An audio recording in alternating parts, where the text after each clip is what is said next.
नमस्कार दोस्तों, आज अंतिम भारतीय हिंदू सम्राट पृथ्वीराज चौहान तृतीय की जयंती है। उसी उपलक्ष्य में हमने टॉपिक लिया है पृथ्वीराज चौहान तृतीय। दोस्तों, पृथ्वीराज चौहान तृतीय से पहले की अगर बात करें, एक शासक था जिसका नाम था विग्रहराज चतुर्थ। इतिहास में जिसको बीसल देव के नाम से भी जाना गया है। इनके एक भाई थे जिसका नाम था सोमेश्वर। और इसी समय दिल्ली के शासक थे अनंगपाल। कौन थे? अनंगपाल तोमर। विग्रहराज चतुर्थ ने आक्रमण किया कहां? दिल्ली पर, और पराजित कर दिया था किसको? अनंगपाल तोमर को। और अजमेर के साथ साथ कब्जा कर लिया था कहां? दिल्ली। इस अनंगपाल की दो पुत्रियां थी। एक का नाम था कर्पूरी देवी और एक का नाम था राजकमल। जैसे ही विग्रहराज चतुर्थ ने आक्रमण किया, दिल्ली को जीता। दिल्ली को जीतने के बाद पराजित हो गए कौन? अनंगपाल तोमर। और अनंगपाल तोमर ने पराजित होकर अपनी पुत्री कर्पूरी देवी का विवाह किससे कर दिया? किससे कर दिया दोस्तों? सोमेश्वर से। यहां दोनों ने मिलकर पूरी मेहनत की और एक प्रोडक्ट लॉन्च किया जिसका नाम था पृथ्वीराज चौहान तृतीय। कौन सा प्रोडक्ट था दोस्तों? पृथ्वीराज चौहान तृतीय। 3G मॉडल था, 4G उस समय नहीं चले थे। पृथ्वीराज चौहान तृतीय। अब हम पढ़ रहे हैं किसके बारे में? पृथ्वीराज चौहान तृतीय के बारे में। पिता कौन हो गए? सोमेश्वर। माता कौन हो गई? कर्पूरी देवी। कहां के हैं? अजमेर के। और अजमेर के साथ साथ कहां शासन कर रहे हैं? दिल्ली। इधर इस राजकमल का जो विवाह है वो हो जाता है किससे? श्रीचंद गहड़वाल से। किससे हो जाता है दोस्तों? श्रीचंद गहड़वाल। ये थे कहां के? कन्नौज। इन्हीं के वंश में आगे जाके एक व्यक्ति होगा जिसका नाम है जयचंद गहड़वाल। अब हमको पढ़ना है किसके बारे में? पृथ्वीराज चौहान तृतीय के बारे में। तो पृथ्वीराज चौहान तृतीय के बारे में सबसे पहले हम देखेंगे इनका जन्म जो हुआ था 1166 ईस्वी में हुआ था। कब हुआ था? 1166 में। और कहां हुआ था? एक स्थान पड़ता है अनहिल पाटन, जो कहां पड़ता है? गुजरात। 1177 ईस्वी तक शासक रहते हैं कौन? सोमेश्वर। 1177 में मृत्यु हो जाती है किसकी? सोमेश्वर की। और अगला शासक बनते हैं कौन? पृथ्वीराज चौहान तृतीय। अर्थात कितने वर्ष की उम्र में शासक बन गए थे? 11 वर्ष की उम्र में शासक बन गए थे। ये क्वेश्चन पूछा जाता है, पृथ्वीराज चौहान तृतीय कितने वर्ष की उम्र में शासक बने थे? कितने में बने थे? 11 वर्ष की उम्र में शासक बने। इनका जो शासन काल है वो 1177 से है 92 तक। ध्यान रखना, शासन काल से संबंधित क्वेश्चन पूछे जाते हैं। 3-4 शासक ऐसे हैं जैसे महाराणा प्रताप है, राणा सांगा है, पृथ्वीराज चौहान तृतीय है। इनके बारे में शासन काल से संबंधित क्वेश्चन भी पूछे जाते हैं, अन्य किसी शासक के बारे में नहीं पूछा जाता। तो ये ध्यान रखना है, शासन कब से कब तक किया? 77 से 92 तक। ये भी आपको पता होना चाहिए। उसके बाद जन्म कब हुआ? 1166 में। शासक कब बने? 1177 में। कितने वर्ष की उम्र में शासक बने थे? 11 वर्ष की उम्र में शासक बने। पिता कौन थे? सोमेश्वर। माता कौन थी? कर्पूरी देवी। अब 11 वर्ष की उम्र में कोई शासक बनेगा। सोमेश्वर का निधन हो गया था, अब बची कौन? कर्पूरी देवी। तो इनकी जो संरक्षिका बनी थी दोस्तों, वो कौन बनी थी? कर्पूरी देवी। कौन बनी थी दोस्तों? कर्पूरी देवी। यही अगर बात की जाए तो इनके एक सेनापति थे और एक इनके प्रधानमंत्री थे। दोनों से संबंधित राजस्थान पुलिस का जो पिछला वाला एग्जाम हुआ था उसमें क्वेश्चन पूछा था कि इनके सेनापति और प्रधानमंत्री कौन थे? कौन थे दोस्तों? सेनापति थे जिसका नाम था भुवनमल, और प्रधानमंत्री थे इनके कैमास या कदम्बवास। ये क्वेश्चन पूछा था कि भुवनमल और कदम्बवास या कैमास किसके सेनापति थे या किसके मंत्री थे? किसके थे? पृथ्वीराज चौहान तृतीय। इनकी दो उपाधियां हैं, वेरी इंपॉर्टेंट है, पूछी जाती हैं। एक उपाधि थी राय पिथौरा और एक उपाधि थी इनकी दल पंगोल। दल पंगोल का मतलब होता है विश्व विजेता। दो उपाधियां, एक दल थम्मन है जो गज सिंह की थी, एक दल पंगोल है जो किसकी है? पृथ्वीराज चौहान तृतीय। दलबंगोल का मतलब क्या होता है? विश्व विजेता। और राय पिथौरा का मतलब है युद्ध में से पीठ दिखाकर नहीं भागने वाला। किसकी उपाधि थी दोनों? पृथ्वीराज चौहान तृतीय। अब पृथ्वीराज चौहान तृतीय ने अपने शासनकाल में क्या किया, कौन कौन से युद्ध लड़े, उनके बारे में हम देखते। देखो, पृथ्वीराज चौहान ने अजमेर में एक कला साहित्य विभाग की स्थापना और की थी। भाई, कला साहित्य विभाग की स्थापना किसने की थी? पृथ्वीराज चौहान तृतीय ने। कहां की थी भाई? तो कहां की थी? अजमेर में, जिसका अध्यक्ष बनाया था पद्मनाभ को। यह क्वेश्चन भी पूछा जाता है। और दिल्ली में एक किला बनवाया था, पिथौरागढ़ का किला। अब पृथ्वीराज चौहान शासन कहां कर रहा है? अजमेर में। और अजमेर के साथ साथ शासन कहां कर रहा है? दिल्ली में। क्योंकि दिल्ली के जो अनंगपाल तोमर थे, उसकी पुत्री कर्पूरी देवी की तरफ उसका ज्यादा रुझान था, इसलिए अजमेर का दिल्ली का शासक भी किसको बना दिया था? पृथ्वीराज चौहान तृतीय को। इसलिए क्वेश्चन पूछा जाता है, भारत की गद्दी पर बैठने वाला अंतिम हिंदू सम्राट कौन था? तो कौन था? पृथ्वीराज चौहान तृतीय। अब इन्होंने कुछ युद्ध लड़े। अब ये 11 वर्ष की उम्र में जब शासक बने थे, तो इनके जो चचेरे भाई थे वो इनका ऑब्जेक्शन कर रहे थे। वो इनसे बड़े थे, वो ये मानते थे कि असली गद्दी के हकदार कौन है? हमें। 11 वर्ष की उम्र में कोई शासक बनेगा क्या? आप भी जानते हो 11 वर्ष की उम्र में आप भी गुजरे हो, 11 वर्ष की उम्र होती क्या है। उसी में शासक बन गए। अब क्या करता है? इसके विरुद्ध विद्रोह करता है इनका चचेरा भाई, जिसका नाम था नागार्जुन। बात थी 1178 ईस्वी। 1178 में इन्होंने आक्रमण किया। कहां? गुड़गांव पर। और गुड़गांव पर जब आक्रमण किया तो इन्होंने विद्रोह किया। किसने? पृथ्वीराज चौहान तृतीय। अब पृथ्वीराज चौहान की ओर से लड़ रहे थे कौन? प्रधानमंत्री थे उनके कैमास। और कौन थे? सेनापति भुवनमल। उनके नेतृत्व में आक्रमण हुआ। आक्रमण किया तो नागार्जुन को क्या किया? पराजित किया।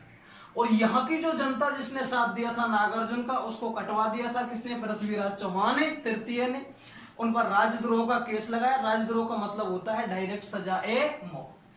अब 1178 में विजय प्राप्त की। किस पर? नागार्जुन पर। अपने चचेरे भाई को पराजित किया था। किसने? पृथ्वीराज चौहान तृतीय। उसके बाद बात आती है 1182 ईस्वी। एक जाति थी, सतलज नदी प्रदेश में पाई जाती थी, जिसका नाम था भंडानक जाति। कौन सी जाति थी दोस्तों? भंडानक। ये भंडानक जाति अपने पैर पसारती आ रही थी। और ये धीरे धीरे गुड़गांव, अपने भरतपुर और मथुरा क्षेत्र में इसका प्रकोप ज्यादा देखने लगा था। तब जाके इस जाति के दमन किया था। किसने किया था? विद्रोह का दमन किसने किया था? पृथ्वीराज चौहान तृतीय। और यहां से आगे पृथ्वीराज चौहान एक नीति अपनाएगा, जिसको कहा जाता है दिग्विजय की नीति। ये क्वेश्चन भी पूछा जाता है, पृथ्वीराज चौहान ने जीत के लिए कौन सी नीति अपनाई थी? दिग्विजय की नीति अपनाई। दिग्विजय का मतलब क्या होता है दोस्तों? दिग का मतलब होता है दिशा, यानी कि चारों दिशाओं को जीता था। किसने? पृथ्वीराज चौहान तृतीय ने। कौन सी नीति अपनाई थी? दिग्विजय की नीति अपनाई। अब देखते हैं दोस्तों, ये अपना राजस्थान है और यहां बीच में राजस्थान का ये त्रिभुजाकार आकृति का जिला है। कौन सा? अजमेर। और अजमेर के शासक कौन थे? पृथ्वीराज चौहान तृतीय।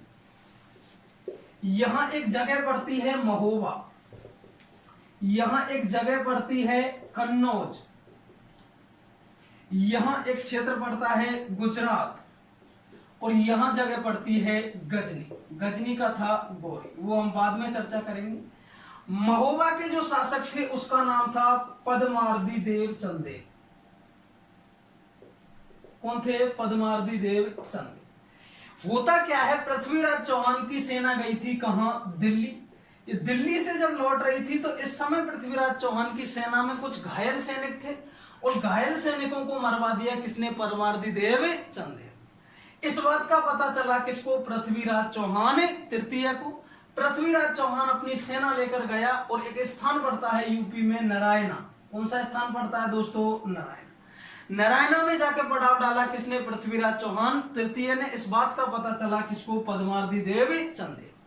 अब पद्मार्दी देव चंदेल पृथ्वीराज चौहान से आक्रमण करने में सक्षम नहीं था, तो उससे पहले की एक घटना होती है। पद्मार्दी देव के पास आते हैं आल्हा और ऊदल। कौन आते हैं दोस्तों? आल्हा और ऊदल। इन आल्हा और ऊदल के पास अपने पूर्वजों की कोई निशानी थी, घोड़े वगैरह थे, वो मांग लिए थे। किसने? पद्मार्दी देव चंदेल ने। इन्होंने अपने पैतृक निशानी को देने से मना कर दिया। इस बात से इन दोनों को निकाल दिया। किसने? पद्मार्दी देव चंदेल ने। और ये चले गए कन्नौज के राजा किसके पास? जयचंद गेड़वाल के। आक्रमण करता है कौन? पृथ्वीराज चौहान तृतीय। अब ये वापस से बुलाता है किसको? आला और उदल को। पद्मार्दी देव गया आला उदल की माता के पास कि भाई माता गलती हो गई, हमको वर्तमान में जरूरत है आला और उदल की। आला उदल की माता ने समझाया किसको? आला उदल को कि भाई उसकी करनी उसके साथ है, लेकिन अब मामला है अपने राज्य का, राज्य की रक्षा करने के लिए तब वापस आए थे कौन? आला और उदल। आला और उदल एक फेमस वो हुए हैं सेनापति, जैसे राजस्थान में हुए हैं, चित्तौड़गढ़ का साका हुआ था जब जयमल राठौड़ और फत्ता थे, जैसे गोरा और बादल थे, जैसे जैता और कूपा थे मालदेव की सेना में, ऐसे ही पद्मार्दी देव की सेना में कौन थे? आला और उदल। अब युद्ध होता है नारायणा में और पृथ्वीराज चौहान से युद्ध करते हैं कौन? आला और उदल। आला और उदल इस युद्ध में वीरगति को प्राप्त होते हैं। हालांकि कहा तो यह जाता है कि उदल इस युद्ध में वीरगति को प्राप्त हुए थे, आला का तो कोई पता ही नहीं चला था कि कहां गया कहां नहीं गया, लेकिन फिर भी क्वेश्चन पूछा जाता है कि आला और उदल किससे युद्ध करते हुए वीरगति को प्राप्त हुए थे? किससे हुए थे? पृथ्वीराज चौहान तृतीय। यहां जो युद्ध हुआ उस युद्ध को नाम दिया गया तुमुल का युद्ध। इस युद्ध को देख रहे थे एक इतिहासकार थे जिसका नाम था जगनीक। ये जगनीक देख रहा था युद्ध करते हुए किसको? आला और उदल को। तब इन्होंने आला और उदल के बारे में एक वाक्य कहा था कि 12 साल कुत्र जिए 13 साल सियार, वर्ष 18 क्षत्रिय जिए, बाकी जीवन बेकार। यानी कि 12 साल तो एक कुत्ता भी जीता है, 13 साल की जिंदगी एक सियार भी जीता है, लेकिन जो इन योद्धाओं का जीवन है, क्षत्रिय का जो जीवन है, वो 18 साल के योद्धा के बराबर होता है। किसके बारे में कही थी? आला और उदल के बारे में ये वाक्य कहा था। एक बार एग्जाम में पूछा हुआ है कि किस सेनापति के बारे में कहा था जगनीक ने? 12 साल कुत्र जिए 13 साल सियार, वर्ष 18 क्षत्रिय जिए, बाकी जीवन बेकार। तो किसके बारे में कहा था भाई दोस्तों? आला और उदल के बारे में। आला और उदल इस युद्ध में क्या हुए थे? वीरगति को प्राप्त हुए थे। कौन सा युद्ध था? तुमुल का युद्ध 1182। यहां भी विजय प्राप्त कर ली किसने? पृथ्वीराज चौहान तृतीय ने। अब तो सुर्खियों में आ गए कौन? पृथ्वीराज चौहान तृतीय। अब बात आती है कहां की? गुजरात की। यहां एक स्थान पड़ता है जिसका नाम है सिरोही। सिरोही में भी एक स्थान पड़ता है आबू।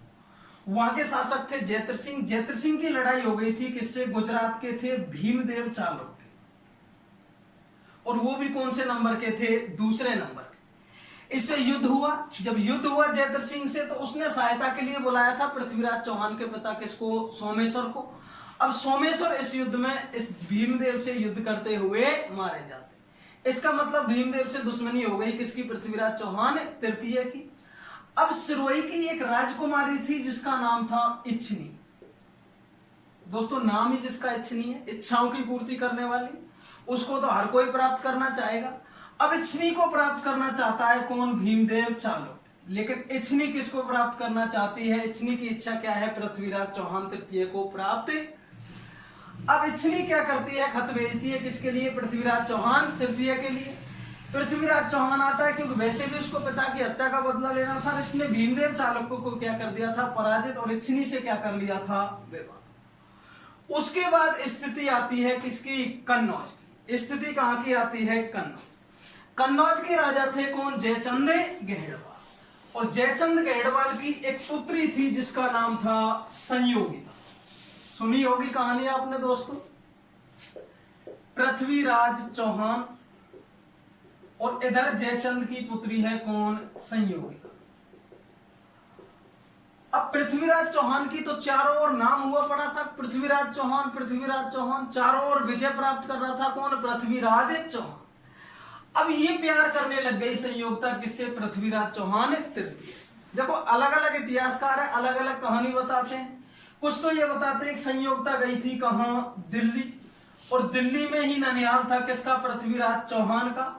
दोनों दिल्ली में गए, दोनों एक जगह रहे, दोनों के बीच बातचीत हो गई, आदान प्रदान हुआ, लव लेटर वगैरह लिखे और प्यार का इजहार कर दिया एक दिन कि भाई आई लव यू। कुछ इतिहासकार तो ये कहते हैं कि इस प्रकार से इनकी क्या हो गई? प्रेम कहानी शुरू हो गई। इस बात का पता चला किसको? जयचंद। और जयचंद संयोगिता को ले आता है कहां ले आता है? कन्नौज। कुछ इतिहासकार कहते हैं कि ऐसी कोई बात नहीं थी। पृथ्वीराज चौहान और संयोगिता दोनों क्या करते थे? संयोगिता प्रेम करती थी किससे? पृथ्वीराज चौहान से। अब पृथ्वीराज चौहान के यहाँ से दिल्ली से एक व्यक्ति गया, एक चित्रकार गया था जिसका नाम था पन्नाराव। पन्नाराव जब गया तो उसने कुछ और कहानियां सुनाई, किसको? संयोगिता को। संयोगिता को ये चित्र दिखा रहा था, कौन? पन्नाराव। पन्नाराव जब चित्र दिखा रहा था, अच्छे अच्छे चित्र दिखाए इसने। एक जानवरों की लड़ाई का एक चित्र इसमें मिला जिस पर फिदा हो गई थी, कौन है? संयोगिता। अब संयोगिता ने पन्नाराव से कहा कि एक मेरा अच्छा सा चित्र बना। तो चित्र बनाया किसने? पन्नाराव ने। किसने बनाया था दोस्तों? पन्नाराव। नीचे एक शायरी लिख दी, यूं बड़ी देर से पैमाना लिए बैठा हूं, कोई समझे कि पिए बैठा हूं, जिंदगी भर को रूठ के जाने वाले मैं हमेशा तेरी तस्वीर लिए बैठा। शायरी लिख दी किसने? पन्नाराव ने। और चित्र भेज दिया किसके पास? पृथ्वीराज चौहान तृतीय। अब दोस्तों कोई राजकुमारी है, वो अपना चित्र भेजे किसी राजा को, तो आप भी जानते हो फीलिंग्स तो आती है आपको। कोई अगर कोई अपना चित्र भेजे, कोई लड़की, और उसमें शायरियां वगैरह लिख के भेजे, तो आपके कुछ फीलिंग्स आएंगी कि नहीं आएंगी? आती हैं। लेकिन ये क्या था? राजा था। क्या था दोस्तों? राजा। अब राजा होने के नाते जल्दी से कोई रिएक्शन भी नहीं कर सकता। अब यहां जयचंद ने क्या किया? एक यज्ञ रखा, एक यज्ञ करवाया, राजसूय। और यज्ञ के दौरान एक प्रोग्राम और रखा जिसका नाम है स्वयंवर। स्वयंवर आप जानते हो, स्वयंवर का मतलब है कि अपनी मर्जी से वर का चयन करना। स्वयंवर रचा दोस्तों, सभी राजकुमार उसमें आए, सभी राजा आए। जहां इसका गेट था वहां गेट पे लगा दी मूर्ति किसकी? पृथ्वीराज चौहान तृतीय। द्वारपाल के रूप में मूर्ति लगा दी और विभिन्न प्रकार के राजा आ गए। ये खड़े राजा, यहां संयोगिता खड़ी है, बिल्कुल हाथ में क्या दे दी? माला दे दी। अब इससे बोल दिया कि जिसको आप चुनोगे वही आपका क्या होगा? पति। लेकिन ये तो प्रेम करती थी किससे? पृथ्वीराज चौहान तृतीय से। कुछ इतिहासकार बताते हैं कि पृथ्वीराज चौहान ने भी पृथ्वीराज से चंद्रबरदाई से कहा था कि चंद्रबरदाई यहाँ चलते हैं, स्वयंवर देखते हैं। उसने कहा कि भाई हमें तो निमंत्रण ही नहीं आया। तो पृथ्वीराज चौहान यहाँ आके खड़े हो गए, यहाँ से देख रहे थे स्वयं। अब यहाँ से चली कौन? संयोगिता। सुन साहिबा सुन प्यार की धुन, मैंने तुझे चुन लिया तो मुझे। और संयोगिता यहाँ से गई कहाँ गई? और यहाँ जो मूर्ति जो रखी थी उसमें माला डाल दी किसने? संयोगिता। इस बात को लेकर सभी जो राजकुमार राजा आए थे नाराज हो गए कि भाई हमारी ऐसी बेइज्जती करनी थी तो हमको बुलाया ही क्यों? अब जैसे ही यह माला डाल के पैर छूने के लिए झुकी कौन? संयोगिता। तो यहीं खड़े थे कौन? पृथ्वीराज चौहान। पृथ्वीराज चौहान ने कहा कि प्रिय आपके लिए स्थान चरणों में नहीं है, कहाँ है? दिल में है। और यहां से इसको उठाया और घोड़े पर बैठाकर यहां से इसको लेकर भाग गए। पृथ्वीराज चौहान जब इसको लेकर भाग गए, एक शेर भी कहा जाता है इसके बारे में, मैं तुझको भगा लाया तेरे घर से, तेरे बाप के डर से, तेरे बाप के डर से। दुश्मन है वो जालिम सितमगर प्यार का, बनने नहीं देगा तुझे मेरी दुल्हन, ले जाऊंगा तुझे दूर शहर से, तेरे बाप के डर से, तेरे बाप के डर से। और लेके आ गया इसको कहां? अजमेर। इस बात को लेकर जयचंद से भी इसकी क्या हो गई थी? दुश्मनी हो गई। अब यहां से आगे जो स्थिति आती है वो आती है कहां की? गजनी।